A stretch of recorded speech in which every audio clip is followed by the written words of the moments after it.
तो पता नहीं है। मैंने जहाँ तक खबरों में सुना है कि कांग्रेस पार्टी ने 4 लोगों के नाम दिए थे और उन 4 लोगों में से 3 लोगों को लिया गया है और एक ऐसे आदमी को लिया गया है जिसका नाम कांग्रेस पार्टी ने नहीं दिया था। हमें इसकी मुकम्मल मालूमात नहीं है, लेकिन जो जानकारी है सही भी हो सकती है, गलत भी हो सकती है। उस जानकारी के अनुसार मैं अपनी ये बात रख रहा हूँ। सांसद हैं टीएमसी के यूसुफ पठान, वो प्रतिनिधिमंडल में उनका नाम था, लेकिन उन्होंने अपना नाम वापस लिया है। इसके पीछे आप क्या समझते हैं? नहीं, क्या है, उन्होंने अपना नाम वापस लिया है, सही वजह तो वही बता सकेंगे।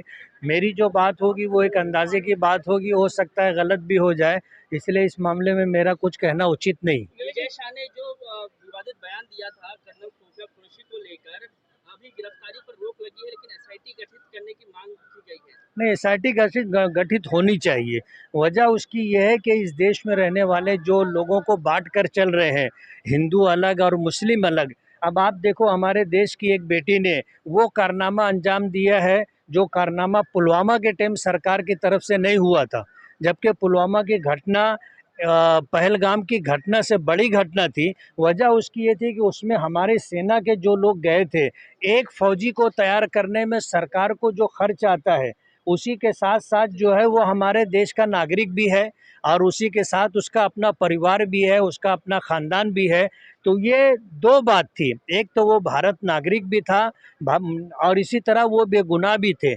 ज़ाहिर बात है, वो कोई फ़ौज हमला करने के लिए नहीं जा रही थी, वो एक जगह से दूसरी जगह जा रहे थे। पुलवामा घटना जो हुई थी, उस मौके पर इससे बड़ा स्ट्राइक होना चाहिए था, ऐसा मेरा मानना है। लेकिन उस वक्त जब हमने दहशतगर्दों को, आतंकवादी लोगों को सज़ा नहीं दी थी, तो उनकी हिम्मत बाकी रही बल्कि बढ़ गई और वो अपने पहलगाम में आकर के उन्होंने विजिटर लोगों की जान ली। आज वक्फ अमेंडमेंट बिल का जो आर्ग्यूमेंट सुप्रीम कोर्ट में था, तो माइनॉरिटी डिफेंस कमेटी की तरफ से रिट पिटीशन सिविल 25/493/2025 दाखिल की गई है कन्वीनर आसिफ शेख की तरफ से। हमारा आने का मेन मकसद यहाँ था कि हम कुछ सीनियर काउंसिल से मिले, वक्फ के ताल्लुक से जिनको मालूमात हैं उनसे मिले। माइनॉरिटी डिफेंस कमेटी मालेगांव शहर की तरफ से ये चाहती है कि अगर कानूनी लड़ाई है तो वो भी लड़ी जाए और इसी सिलसिले की अगली कड़ी यानी इससे आगे बढ़कर तो सुप्रीम कोर्ट का जो भी फैसला होगा, मगर मस्जिद, दरगाह, कब्रस्तान इन जैसे मामलात में कानूनी अड़चन और बार बार बुलडोज़र की सियासत, इस तरह की जो अक़लियत को तकलीफ़ देने वाला काम हो रहा है, उसके लिए 22 जून को माइनॉरिटी डिफेंस कमेटी ने एक प्रोग्राम रखा है जिसमें तमाम ही तरह की मालूमात दी जाएंगी और हम यही चाहते हैं कि जो 5 अजला की मीटिंग है वो महाराष्ट्र के मुसलमानों की रहनुमाई करे। हम सुप्रीम कोर्ट में भी केस लड़ रहे हैं और जमहूरी तौर पर लोगों को कानूनी रास्ता किस तरह से मिले, हम अक़लियत किस तरह से अपने आप को महफूज रखें, हमारी दरगाहों, मस्जिदों, कब्रस्तानों को महफूज रखें, ये मकसद माइनॉरिटी डिफेंस कमेटी का है। हम कल भी यहाँ रुकने वाले हैं। हमारी कपिल सिब्बल जी से भी मुलाकात हुई, उनसे भी कुछ बातचीत हुई और भी कल कुछ लोगों से मुलाकात है, ताकि आगे जो मुल्क के हालात हो रहे हैं, जो हमारी रियासत के हालात हो रहे हैं, उनको सामने रखते हुए हम अक़लियत को सही रास्ता दिखा सकें, उन्हें कानूनी तौर पर रास्ता किस तरह से हासिल किया जाए। इसी मकसद के तहत आज हम सुप्रीम कोर्ट में थे और यही मालूमात ले रहे हैं। आज आर्गूमेंट जो हुआ वो मुतमईन करने जैसा है। कल सरकार के जो वकील हैं, कल उनको भी एक लंबा वक्त दिया गया है, कल उनका आर्गूमेंट रहेगा। कल भी हम रुकेंगे, कुछ लोगों से और बात करेंगे, कल क्या होता है फिर आगे बातचीत। आपकी तरफ से कौन थे वकील आपके प्रतिनिधि? हमारे वकील जो थे, सीनियर वकील है इरशाद हनीफ साहब, वो भी थे, वो भी मौजूद रहे कोर्ट में। कई 150 के करीब पेटिशन फाइल है, उसमें मालेगांव शहर से भी इरशाद हनीफ की तरफ से पेटिशन फाइल है और जो सीनियर काउंसिल थे 3, उन लोगों को ही आज आर्गूमेंट करने का मौका दिया गया और तीनों ने सबकी तरफ से आर्गूमेंट किया, ऐसा कोर्ट की तरफ से हमको समझा। आज आयशा नगर पुलिस स्टेशन में दाखिल गुना नंबर 29/2025 में गिरफ्तार 2 मुलजिमीन शोएब अहमद, शकील अहमद और शकील अहमद मोहम्मद सईद को इंचार्ज कोर्ट पनाड़ साहिब की कोर्ट में आयो संभाजी पाटिल ने हाजिर किया। आज चूँकि उनका तीसरा रिमांड था, पुलिस का ऐसा कहना था कि मुलजिमीन उनको मदद नहीं कर रहे हैं और जो फरार मुलजिमीन है, सास, देवर और जो 3 ननद, उनका पता मालूम करने के लिए हमें 2 दिन की मज़ीद पीसी की दरख्वास्त ज़रूरत है। फिरियादी की तरफ से वकील KG अंसारी भी हाजिर थे। तो सरकारी वकील के जो आर्गूमेंट हुआ उसका सुनने के बाद मेहरबान जज को हमने बताया कि जो मुलजिमीन नंबर 5, 6, 7 जो तीनों ननद है, कल उनको सेशन कोर्ट ने इंटीम प्रोटेक्शन दिया है, इसलिए वो फरार नहीं हो सकते। और जो मुलजिमीन जो 2, 3 और 4 जो है, सास और देवर, वो मुलजिमीन ऑलरेडी जो है 4 दिन से पुलिस की कस्टडी में है। पुलिस ने की जो रिमांड रिपोर्ट है, पहली जो रिमांड रिपोर्ट थी वो वही बेस पे दूसरी रिमांड रिपोर्ट सेम थी, कोई बदलाव नहीं था, कोई प्रोग्रेस नहीं थी। और जो कल जो रिमांड रिपोर्ट पेश की गई थी उसी की ज़ेरॉक्स कॉपी आज दाखिल की गई कि कोई भी इसमें प्रोग्रेस नहीं है। जो अगर खुदकुशी है तो मौत हुई है, मौत होना ये सबों को ये एडमिटेड फैक्ट है कि किसी की जान गई है, उसके लिए दूसरे आरोपी की फिजिकल कस्टडी की ज़रूरत नहीं है। और जो आरोपी ऑलरेडी पूरी मदद कर चुके हैं, पुलिस ने इन्वेस्टिगेशन हो चुकी है। पुलिस का खुद कहना है कि हमने जो गवाह उनके बयानात कलम बंद किए है, स्पॉट पंचनामा वगैरह हो चुका है, PM रिपोर्ट वगैरह की जो पूरी डॉक्टर ने मालूमात दे दी है, इसके लिए जब उसकी कस्टडी की ज़रूरत नहीं है। और जो मेन जो ननद है उनको सेशन कोर्ट ने इंटीम प्रोटेक्शन दी है, इसलिए फिजिकल कस्टडी की अब ज़रूरत नहीं है। कोर्ट ने कबूल करते हुए मुलजिमीन को मजिस्ट्रेट कस्टडी में रवाना किया और आरोपी लोगों को सेंट्रल जेल नासिक के लिए रवाना कर दिया गया। पुलिस रिपोर्ट में इन्हें क्या बता रहे हैं? पुलिस रिपोर्ट में तो आज तक जो दाखिल किया गया उसमें खुदकुशी बताई गई है। क्या जो फिरियादी ने जो फिरियाद दाखिल किया उसमें ऐसा कहना है कि उनकी बहन जो साजिया नसरीन, उन्होंने खुदकुशी की, ऐसी फिरियाद दाखिल है। इसलिए अभी ये कहना है कि मर्डर में केस से तब्दील होगा, कोई दूसरे कलम बढ़ेंगे। आज तक तो आरोपी का जो MCR हुआ, ऐसा कोई उसमें दिखता नहीं है कि कोई दूसरी कलम वगैरह लगाई जाएगी।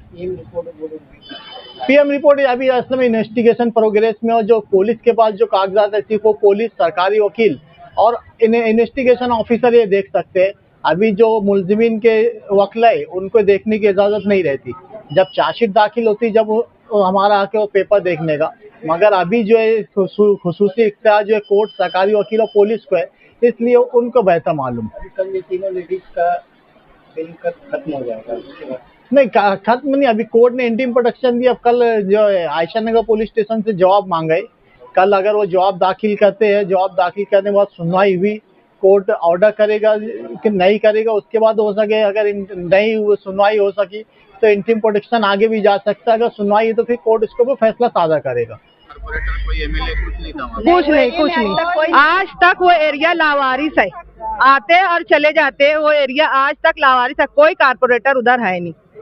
तो आप वोट तो देते होंगे? वोट देते हम पुरानी तरफ, हमारे पुराने जो मोहल्ले की वोट आती, जैसे मैं अंजुमन चौक की हूँ तो अंजुमन चौक से मेरी वोट आती है, अपने अपने पुराने। हाँ, देते हम वोट। हाँ, वो आते, वो टाइम आते, वादा करते चले जाते, वो टाइम आते हमसे वोट मांगने आते, लेकिन फिर उसके बाद चले जाते, वोट ले लेते, चले जाते। उनका वो एरिया रहता, लेकिन काम करने के लिए उनका एरिया बदल जाता, बोलता ये एरिया हमारा नहीं है, इसमें हम काम नहीं कर सकते। वोट लेने के टाइम सबका एरिया हो जाता, वो हर कोई पार्टी के लोग आते, काम करने का बताते, सब कुछ करते, वादा करते और वादा करके वादा खिलाफी करते। अस्सलाम वालेकुम। अब देखो, तुम कारपोरेटर की बात कर रहे हैं ना भैया, तो कारपोरेटर आते हैं वोट लेने के वास्ते, माले पे अगर रहते हैं ना तो वहाँ से नीचे बुला लेते हैं हम लोगों को। देखो पाँव लंगड़ा है हमारे को, देखो घुटना उठना एकदम सूजा है, मगर नीचे बुलाते हम तकलीफ से आ जाते, तो बोलते दादी तुम वोट दे दो, 2 महीने में 3 महीने में तुम्हारी ये जो रोड है ना तुम्हारी बन जाएंगी, कोई तकलीफ नहीं होगी। अब 2 महीना 3 महीना क्या, देखो इलेक्शन को कितने दिन हो गए, मगर वोट देने के वास्ते नीचे से आ गए, हम वोट दे दिए, अभी तक का बनी नहीं, क्या करना फिर उसके वास्ते। देखो वैसे ही आना पड़ा यहाँ आए। अब देखो कमिश्नर साहब तो बोले हैं कि हाँ भाई अब देखो 4 दिन में बन जाएंगी, उनका शुक्रिया है ना, बना दे। सारी सियासी पार्टियों में से दादी आपका भरोसा उठ गया? आप बिल्कुल उठ गए भैया, एकदम उठ गया, क्योंकि जब वोट देने के वास्ते ऊपर से मेरे को मैं बोलती भैया वोट लेने आए तुम, तो नीचे बुला लेते, धीरे धीरे अपन ऐसे ऐसे चले आओ, है ना, आते तो सही हम ऐसे, मगर तुम सीधे चलते तो बना तो दो भैया, हम तो कैसे वैसे आ गए, दे दो उधर, तो जरा सी बना दो। अभी कुछ महीनों में इलेक्शन आने वाला, तो फिर क्या करेंगे? फिर वैसे ही लंगड़े लंगड़े करके देंगे वोट, नहीं तो तुम बोल दो तो नहीं भी देंगे भैया वोट, अगर तुम बोलेंगे वोट नहीं देंगे। आप वोट मांगने आएंगे तो क्या करेंगे? अब वोट नहीं देंगे, हम लोग कहीं वोट नहीं देंगे, जो काम कराएंगा उसको वोट देंगे हम लोग। 20 साल से हम लोग रह रहे हैं गिर पड़ के, हम लोग क्या जंगली है क्या? एकदम जंगल जैसा है उधर, और पूरी बस्ती है उधर, पक्का लेआउट है ना। रहमताबाद से मौजूद है। रहमताबाद बोलो या दातार नगर या इसके अलावा बहुत सारे मालेगांव शहर में जो इलाके है, कहीं ना कहीं से हमारे को मुस्लिम उन्नति सेवा फाउंडेशन या पब्लिक समाचार न्यूज चैनल के जरिए लोग जो है तो हमारे को फोन करते हैं, जिसमें हमारे सोशल वर्कर आरिफ खान साहब, सलीम भाई रिक्शा वाले, जो सभी लोग को फोन करते हैं और अपने अपने वार्ड के मसले मसाइल बताते हैं। हम लोग जो है तो इनके वार्ड में जाकर, मालेगांव शहर में कोई भी वार्ड हो, कहीं भी जाकर हम लोग वहां पर काम करते हैं, चाहे वो पानी के पाइप को लेकर बोलो या फिर गटर के मसले मसाइल को, इसके मामला जो है तो हम प्रशासन तक पहुंचाते हैं, कमिश्नर साहब तक इस बात को हम लोग पहुंचाते हैं कि महल्ले में लोगों को ऐसी तकलीफ हो रही है। कुछ दिन पहले हमारे बीच में हमारे वार्ड के जिम्मेदार दिलावर मास्टर साहब और हमारे कुछ जिम्मेदारान जो है इस वार्ड से गए थे और कमिश्नर साहब को हमने जब बताया कि हमारे महल्ले में पानी सही टाइम पे नहीं आता है, और उस लेटर में हमने ये भी टाइप किए थे कि हमारे महल्ले में सर्वे नंबर 194 के बाजू 194 के बाजू में ये कितना है, हाँ, सर्वे नंबर 194 के 2-4 ऐसी गली है जहाँ पर लोगों को पानी पीने की बहुत दिक्कत होती है। अब पानी नहीं मिलता है, वहाँ पर नल नहीं है, तो हमने ये हमारे लेटर में कमिश्नर साहब को लिख के में भी दिए थे, उसका प्रूफ भी हमारे पास में। तो कमिश्नर साहब ने हमारे को भरोसा दिलाया थे कि बहुत ही जल्दी बोले हम वहाँ पर जो है तो काम करेंगे। आज लेटर के मार्फत और हमारे वार्ड के जो है तो हमारे रफीक चचा और दिलावर मास्टर और गली महल्ले के ऐसे बहुत, हनीफ अम्माल, ऐसे वार्ड के बहुत सारे लोग जो है, जिसमें गुरु भाई भी थे, ये लोग ने भी उसके ऊपर जद्दोजहद किए थे, मेहनत किए थे, और कहीं ना कहीं उस मेहनत का नजर जो है तो उस मेहनत की कामयाबी हमें जो है तो नजर आई। और आज हमारे वार्ड के अंदर 2-3 गलियों में जो है तो प्रशासन के थीरो जो है तो यहाँ पर काम हो रहा है, पाइपलाइन डाली जा रही है, जो पानी की समस्या लोगों को हो रही थी, तकलीफ हो रही थी, और कहीं ना कहीं उनको राहत मिल जाएगा। तो मैं, ये लोगों ने हमारे को बुलाया था, हमारा सबका इस्तेकबाल करें, मगर मैं खास करके हमारे रफीक चचा और यहाँ के जितने भी जिम्मेदार हैं इनका भी शुक्रिया अदा करता हूँ कि इसके अंदर ये भी जल्दोजहद किए, मेहनत किए, प्रशासन से बात किए। इनका मुस्लिम उन्नति सेवा फाउंडेशन की ओर से मैं भी शुक्रिया अदा करता हूँ, हमारे आरिफ खान साहब का भी शुक्रिया अदा करता हूँ, वो भी आए थे हमारे साथ में इस काम के अंदर। अभी देखने में आ रहा है कि इलेक्शन आ रहा है, यहाँ के कुछ लोगों को ऐसा बताना है कि बहुत सारे हमने लोगों को फोन किया था मगर उन्होंने हमारा काम नहीं किया, और इन लोगों ने जैसे हमारे को याद किया, हमने लेटर में हमारे लिख कर दिए। अल्हम्दुलिल्लाह आज जो है तो प्रशासन की ओर से, कमिश्नर साहब की ओर से जो है तो यहाँ पर जो है तो काम हो रहा है। अभी कुछ ही दिन में जो है तो इस गली में भी पाइप डाली जाएंगी। तो हम प्रशासन का जो है, कमिश्नर साहब का भी शुक्रिया अदा करते हैं कि हमारी आवाज उन्होंने सुने और हमारे वार्ड में जो है तो उन्होंने काम किया।